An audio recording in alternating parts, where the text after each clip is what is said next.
தமிழ்நாடு அரசு பணியாளர் தேர்வாணையத்தால் நடத்தப்படும் டிஎன்பிஎஸ்சி குரூப் 2 2A 4க்கான ஆன்லைன் வகுப்புகளுக்கான அட்மிஷன் தொடர்ந்து நடைபெற்று வருகிறது எங்க அகாடமில. சோ இதனுடைய சிறப்பம்சங்கள் என்னன்னு பாத்தீங்கன்னா, உங்களுக்கு கொடுக்கக்கூடிய வீடியோ கிளாஸஸ் நீங்க எக்ஸாம் முடிகிற வரையும் பயன்படுத்திக்கலாம். மெட்டீரியல்ஸ் வந்து உங்களுக்கு எல்லாமே இலவசமா கொரியர் மூலம் அனுப்பிடுவோம் நாங்களே. அதுக்கப்புறமா ஆன்லைன் வகுப்புகள்ல இப்போதைக்கு நாங்க சேர்ந்துட்டோம் சார். நாங்க அடுத்து டைரக்ட் கிளாஸ் வந்து சேரணும்னு ஆசைப்பட்டீங்கன்னா, டைரக்டா வந்து லாக்டவுன்ல முடிஞ்ச உடனே டிரான்ஸ்போர்டேஷன் ஃப்ரீ ஆனோடனே நீங்க வந்து டைரக்டா எங்க அட்மிஷன் அணுகி மீதமுள்ள பேலன்ஸ் ஃபீஸை மட்டும் கட்டி நீங்க வந்து பயன்பெற்றுக்கலாம். குட் மார்னிங் எவ்ரிவன், எல்லாருக்கும் வணக்கம். இன்னைக்கு நம்ம இந்த வீடியோல பார்க்க போறது டிஎன்பிஎஸ்சி யூனிட் 8 क्वेश्चंसோட அனலைசிஸ். சோ டிஎன்பிஎஸ்சி யூனிட் 8 இதுக்கு நம்ம எவ்வளவு முக்கியத்துவம் தரணும் அப்படின்னா, இனிமேல் வரப்போற எல்லா எக்ஸாம்ஸ்லயும் கிட்டத்தட்ட 25% கேள்விகள், அதாவது 200 கேள்விகள் இருந்தா அதுல 50 கேள்விகள் யூனிட் 8 அண்ட் யூனிட் 9ல இருந்து தான் வரப்போகுது. இதுக்கு முன்னாடியும் இப்படிதான் வந்திருக்கு.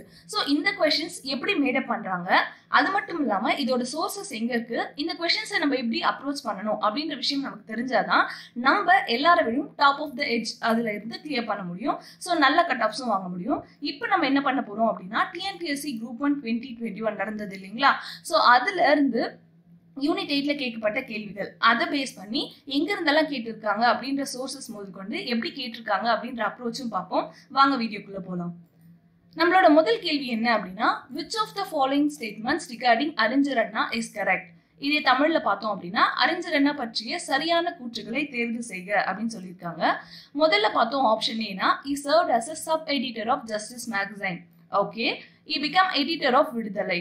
Okay, he associate with Mudiyarasu.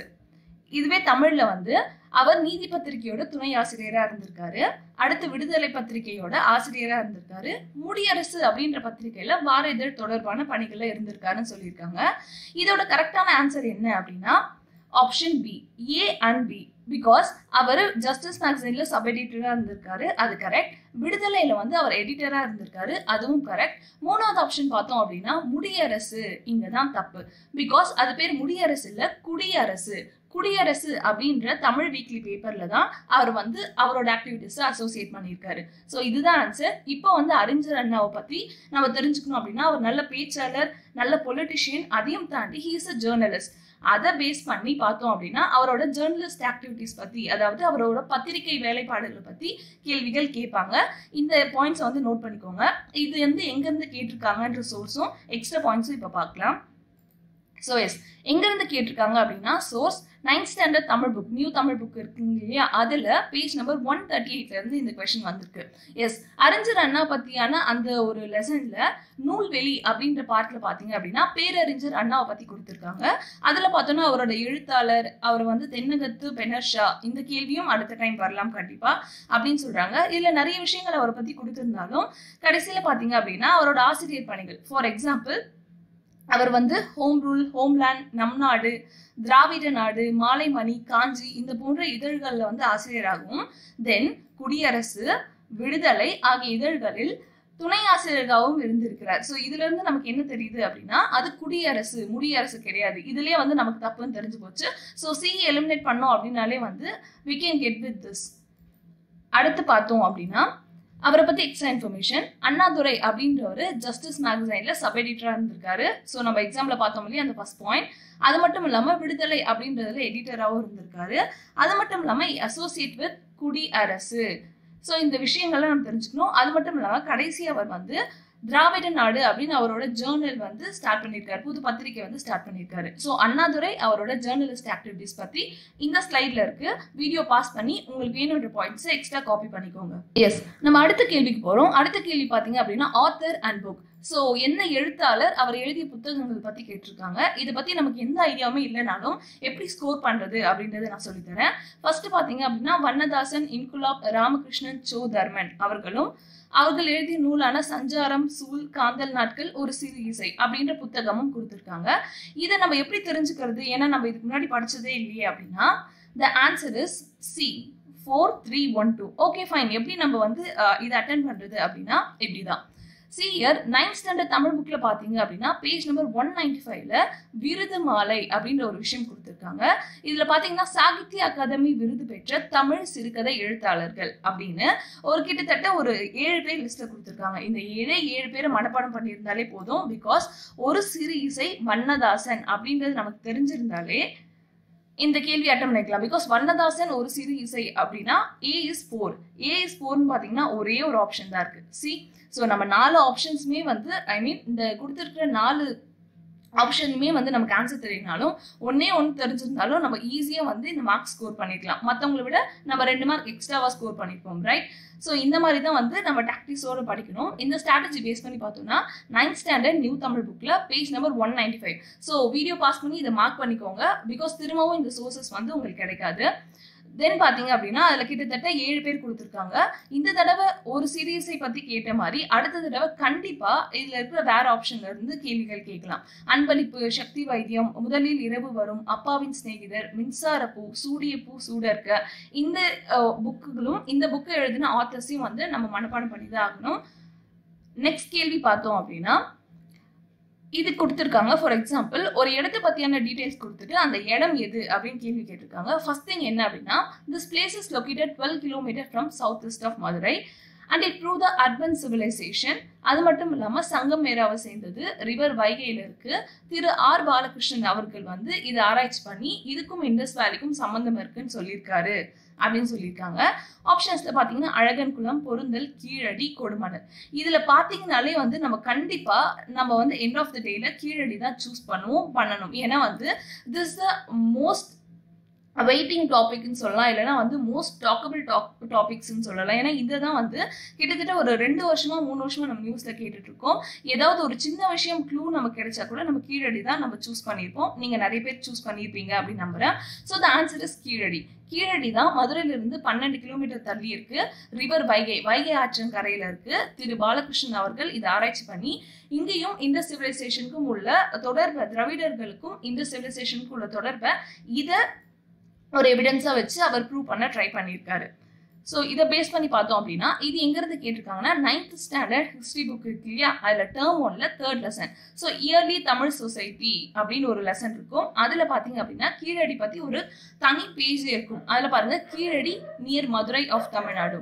So Keezhadi is located Silaiman east of Madurai on the highway to Rameshwaram. அதுல பாத்தீங்க அப்படின்னா ஒரு கோகனட் கார்டனுக்குள்ள இருக்கு. அங்க என்னெல்லாம் கண்டுபிடிச்சோன்ற எல்லா விஷயமும் கொடுத்துருக்காங்க. ஸோ 9th ஸ்டாண்டர்ட் ஹிஸ்டரியில டேர்ம் 1ல 3rd லெசன். தென் 4வது கேள்வி பாத்தீங்க அப்படின்னா, தந்தை Periyar pass the resolution for welfare of women in சுயமரியாதை கான்ஃபரன்ஸ் ஆஃப். ஸோ தந்தை பெரியார் அவர்கள் பெண்களுக்கான நலத்திட்டங்களை இந்த சுயமரியாதை கான்ஃபரன்ஸ்ல ரிலீஸ் பண்ணாரு அப்படின்னு கேட்குறாங்க. ஸோ இதுக்கு ஆன்சர்ஸ் வந்து நம்ம தெரிஞ்சுக்கிறதுக்கு முன்னாடி நம்மளுக்கு ஒரு விஷயம் தெரியணும். எந்த ஒரு கொஸ்டினே வந்து டைரக்டா, மேபி இது குரூப் 1 அப்படின்றதுனால நமக்கு டைரக்டா கொடுக்கல, பட் நம்மளோட இன்டைரக்ட் நாலேஜ் வச்சு கண்டிப்பா அப்ளை பண்ணோம் அப்படின்னா ஓரளவு நம்மளோட கட் ஃபீலிங் வச்சு இதை கிளியர் பண்ணலாம். Because answer is Chengalpattu. So இது எங்க இருக்கு, நம்ம எப்படி இதை அட்டென்ட் பண்றது அப்படின்னு கேட்டீங்கன்னா, the source is here. 11th standard political சயின்ஸ்ல லெசன் நம்பர் 14ல பாத்தீங்க அப்படின்னா டாபிக் 14.6 அதுல செல்ஃப் ரெஸ்பெக்ட் மூவ்மெண்ட்ல கொடுத்திருப்பாங்க. 1929ல செங்கல்பட்டுல நடந்த செல்ஃப் ரெஸ்பெக்ட் கான்ஃபரன்ஸ், அதுக்கப்புறம் பாத்தீங்க அப்படின்னா செல்ஃப் ரெஸ்பெக்ட் மூவ்மெண்ட் எப்படி எல்லாம் வளர்ந்தது அப்படின்றத பத்தியும் சொல்லியிருப்பாரு. ஸோ நமக்கு என்ன தெரியணும் அப்படின்னா, ஒரே ஒரு விஷயம் செங்கல்பட்டுல நடந்ததை பத்தி எக்ஸ்பிளிசிட்டா நம்ம புக்ல பேசியிருக்கும் போது முதல் ப்ரிஃபரன்ஸ் கண்டிப்பா செங்கல்பட்டுக்கு இருக்கும் அப்படின்றத அடிப்படையை வச்சு கூட நம்ம வந்து இந்த ஆப்ஷன்ஸை கிளிக் பண்ணிருக்கலாம். ஸோ இப்போ நம்ம என்ன தெரிஞ்சுக்கணும் அப்படின்னா, இந்த எக்ஸாம்ல இந்த கேள்வி கேட்ட மாதிரி அடுத்த எக்ஸாம்ல ஃபர்ஸ்ட் செல்ஃப் ரெஸ்பெக்ட் கான்ஃபரன்ஸ் எங்க நடந்ததுன்னு கேட்கலாம், இல்லைன்னா ஃபர்ஸ்ட் செல்ஃப் ரெஸ்பெக்ட் கான்ஃபரன்ஸ் எந்த வருஷத்துல நடந்ததுன்னு கேட்கலாம். So we have to get ready for everything. சின்ன சின்ன பாயிண்ட்ஸும் லூஸ் பண்ணாதீங்க. ஏன்னா கான்செப்சுவலா கேட்டா வந்து நம்ம அனலைஸ் பண்ணி பதில் சொல்ல முடியும். ஆனா ஃபேக்சுவலா கேட்டாங்க அப்படின்னா நம்மளால பதில் சொல்ல முடியாது. For example, first self respect conference எந்த வருஷத்துல நடந்தது அப்படின்னு ஒரு கொஸ்டின் நம்ம கிட்ட த்ரோ பண்றாங்க அப்படின்னா we can't answer them because 1929 தெரிஞ்சாலொழிய நமக்கு ப்ராப்பரா ஆன்சர் பண்ண தெரியாது. ஸோ ஃபேக்சுவல்ல கொஞ்சம் ஸ்ட்ராங்கா இருங்க. தென் 5வது கேள்வி பார்த்தோம் அப்படின்னா, தந்தை Periyar refer the philosophy of self respect movement to, அதாவது சுயமரியாதை இயக்கத்தோட தத்துவம் அப்படின்னு தந்தை பெரியார் எதை கூறியிருக்காரு? மறுபிறப்புல நம்பிக்கை இல்லைன்றதா, இறைவன் மேல நம்பிக்கை இல்லைன்றதா, சிற்றின்பம் மேலான ஒரு நம்பிக்கை பற்று, அது பத்தியானா கிடையாது. பகுத்தறிவு அப்படின்றது என்னன்னா, தனக்கு எது சரியோ அதை சரி நம்பி அதுக்கப்புறம் அதுல இருந்து தவறுகள் செய்யாம இருக்கணும். இதுதான் பகுத்தறிவு. ஸோ பகுத்தறிவு அப்படின்னா we have to believe what is right for us. அது மட்டும் இல்லாம அதுல தப்பு இருந்த கரெக்ஷன் மேட் பண்ணி எல்லாத்தையுமே ரீசனிங்கோட அடிப்படையில பார்க்கணும் அப்படின்றத வந்து தந்தை பெரியார் ரெஃபர் பண்ற philosophy. ஸோ இதை பேஸ் பண்ணி பார்த்தோம் அப்படின்னா கேள்விகள் எங்க இருந்து கேட்டிருக்காங்க அப்படின்னா, 11th ஸ்டாண்டர்ட் பொலிட்டிக்கல் சயின்ஸ்ல அதே லெசன் 14ல பாத்தீங்கன்னா அந்த செல்ஃப் ரெஸ்பெக்ட் மூவ்மெண்ட் பத்தி கொடுத்திருக்காரு. சோ இத பாருங்க, it is against the age volt superstition beliefs and question the role of religion justifying. அது மட்டும் இல்லாம it campaign for rationalism. இந்த ஒரு வார்த்தையே போதும் செல்ஃப் ரெஸ்பெக்ட் பத்தி நம்ம பதில் சொல்ல. அதே மாதிரி it is against the denial of dignity and equal status of individual including women. So rationalism, பகுத்தறிவும் வேணும், ஒரு சுய மரியாதையும் வேணும், எல்லாருக்கும் வந்து சரிசமமான ஒரு இடமும் வேணும் அப்படின்றது தான் செல்ஃப் ரெஸ்பெக்ட் மூவ்மெண்டோட idea. So based on this இதை வச்சு உங்களுக்கு தெரிஞ்சிருக்கும் 11th ஸ்டாண்டர்ட் பொலிட்டிக்கல் சயின்ஸ்ல லெசன் 14 எந்த அளவுக்கு முக்கியம் அப்படின்றத தெரிஞ்சுக்கோங்க. யூனிட் 8ஓட ஒரு பெரும் பங்கு லெசன் 13 and 14ல இருக்கு. ஸோ இந்த இன்ஃபர்மேஷன் உங்களுக்கு முன்னாடி தெரிஞ்சிருந்தா இன்னும் that's better. தெரியாதவங்க தயவு செஞ்சு இந்த லெசன்ஸை எக்ஸ்ப்ளோர் பண்ணுங்க. Then next question பார்த்தோம் அப்படின்னா, who presided over the first Madras State Self-Respect Conference? Madras ஸ்டேட்ல நடந்த முதல் செல்ஃப் ரெஸ்பெக்ட் கான்ஃபரன்ஸ் அதை யார் வந்து ப்ரிசைட் பண்ணா? நமக்கு தெரியும் 1929ல நடந்த செங்கல்பட்டுல நடந்த அந்த கான்ஃபரன்ஸ். ஆனா அது யார் ப்ரிசைட் பண்ணான்ற கேள்வி. இது டிகிரி ஸ்டாண்டர்ட், நம்மளோட ஸ்கூல் புக்ஸ்ல இல்ல. ஆன்சர் பாத்தீங்க அப்படின்னா சவுந்தர பாண்டியன். இது மட்டும் வந்து அஃபிஷியலா ரிலீஸ் பண்ணிருக்காங்க. ஸோ இந்த மாதிரி கேள்விகள் நமக்கு தெரியலனாலும் பரவாயில்ல, because we don't need to worry. நமக்கு எல்லாருக்கும் தெரிஞ்சது நமக்கு தெரிஞ்சிருக்குமே தவிர யாருக்குமே தெரியாது. தெரிஞ்சா ஓகே, தெரியலனா கஷ்டம் கிடையாது. So answer Soundara Pandian. இப்போ தெரிஞ்சுக்கோங்க இவர் யாரு அப்படின்ற டீடைல்ஸ் நெக்ஸ்ட் டைம் கேட்டாங்க அப்படின்னா இந்த பாயிண்ட் ஞாபகம் வச்சுக்கோங்க. இவர் தான் ஃபர்ஸ்ட் மெட்ராஸ் ஸ்டேட்ல நடந்த செல்ஃப் ரெஸ்பெக்ட் கான்ஃபரன்ஸை ப்ரிசைட் பண்ணது, தலைமை தாங்கியது. அடுத்து மேக்ஸ் த ஃபாலோயிங். இங்க பாத்தீங்க அப்படின்னா நான் சொல்லியிருக்கேன் journalism, papers, news papers, journals, magazines இதெல்லாம் ரொம்ப முக்கியம். ஏன்னா இங்க கொடுத்துருக்கிற மேகசைன்ஸை யாரெல்லாம் நடத்துனாங்க, யாரெல்லாம் அதுக்கு வந்து சம்மந்தப்பட்டிருக்காங்க அப்படின்றதான் கேள்வி. இந்த கேள்வி நமக்கு தெரியணும் அப்படின்னா ஜஸ்ட் நமக்கு ஒரு பாயிண்ட் தெரிஞ்சாலே போதும். Answer is 2143. அதாவது ஸ்வராஜ்யா அப்படின்றது T Prakasam, justice TM Nair, Dravidian Bhaktavatsalam, Navasakthi Thiruvika அவர்கள்.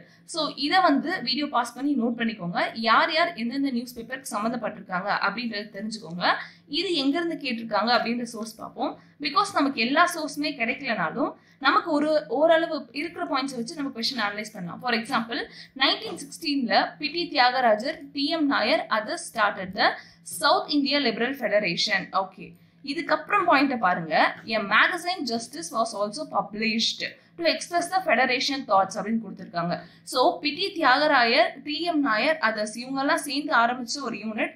அந்த யூனிட்ல இருந்து வந்த மேகசைன் தான் ஜஸ்டிஸ் அப்படின்னு சொல்லும் போது கண்டிப்பா ஜஸ்டிஸ்க்கு சம்பந்தப்பட்ட ஒரு TM Nair. So B is 1 அப்படின்னு நம்ம எடுத்துக்கிட்டாலே பார்த்தோம் அப்படின்னா the answer is C.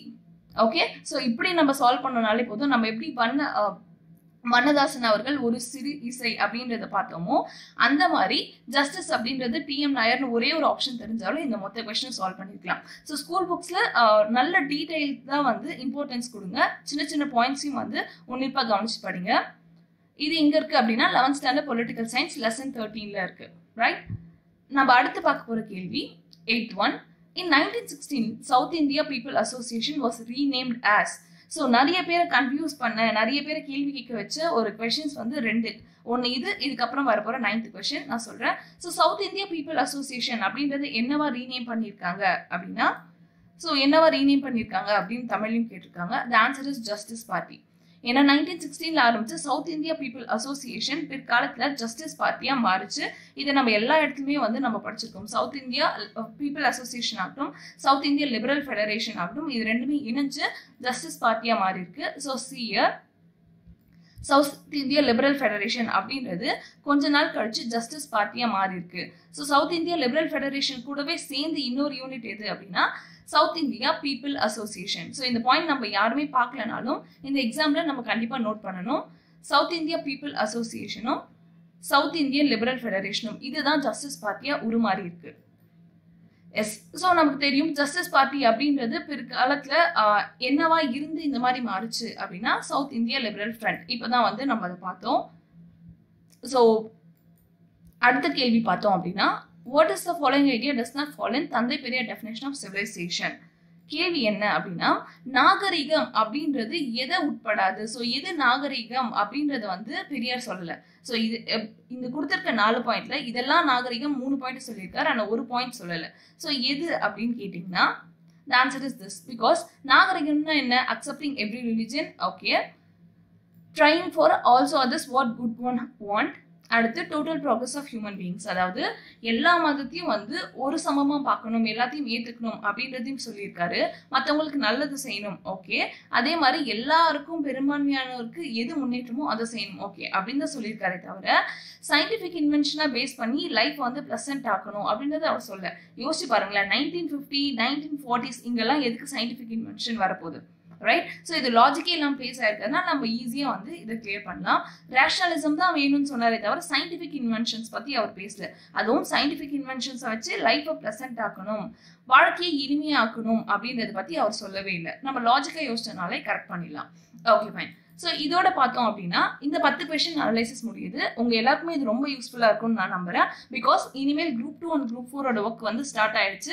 அஃபிஷியலா பாத்தீங்க அப்படின்னா கொஞ்சம் நாள் நோட்டிஃபிகேஷன் ரிலீஸ் ஆக போகுது. ஏன்னா வந்து நம்மளோட மினிஸ்டர் பிடிஆரோட நம்மளோட டிஎன்பிஎஸ்சி அஃபிஷியல்ஸ் வந்து அடிக்கடி மீட்டிங்ஸ் கண்டக்ட் பண்ணிட்டு இருக்காங்க. ஸோ எந்நேரமும் எக்ஸாம் நோட்டிஃபிகேஷன் ரிலீஸ் ஆகலாம். அடுத்த வீடியோவில் பார்த்தோம் அப்படின்னா யூனிட் 8ஓட கொஸ்டின் அனலைசிஸ் பார்ட் 2ஓட நான் வரேன். அப்போ நம்ம மீட் பண்ணுவோம். So thank you so much. Make a best use of it. Thank you.